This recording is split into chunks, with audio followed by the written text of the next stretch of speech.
Oh shit! Ay!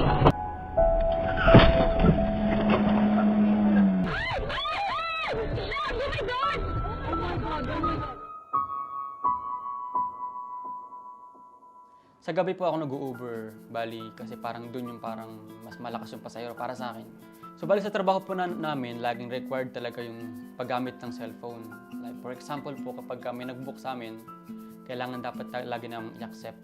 Paggamit po lagi namin ng Waze, dapat alerto kami. Kasi minsan po yung Waze, loko-loko din kung saan kami dinadala. Minsan nga po, sa dead end pa. Kapag ka po girlfriend ko yung pinag-uusapan, ibang usapan na po yan. Kasi napaka-mainitin po yung ulo nito eh. Napaka-beast mode niya kapag hindi ako nagre-reply. Yung tipong kailangan minuto dapat magre-reply ako sa kanya. Kaya minsan nahihiya po ako sa rider ko kasi nandito po yung rider ko tapos mababasa niya. Kailangan kunin ko agad tapos magre-reply ako.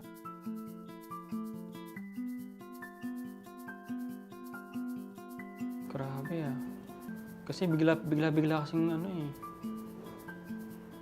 Last week, my friend died because of a car accident.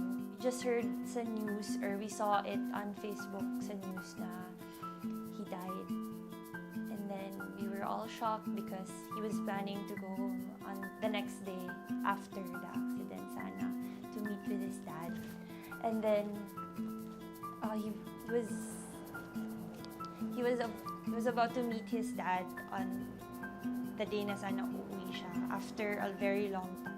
And then, hindi na niya naabutan yung dad niya. In an instant, mawawala yung friend mong ganun. Yung friend mo na magchat-chat sa'yo bigla na, I miss you so much.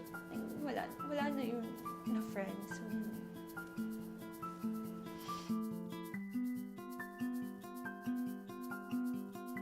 Importante po yung pagpe-pay attention habang nagde-drive ka kasi yan ka po kung hindi ka nagbibigay ng alisto sa ginagawa mo, yun yung nagkakos ng aksidente. Kung hindi ka aware, may times talaga na makakadami ka ng iba dahil sa pasyongahan mo.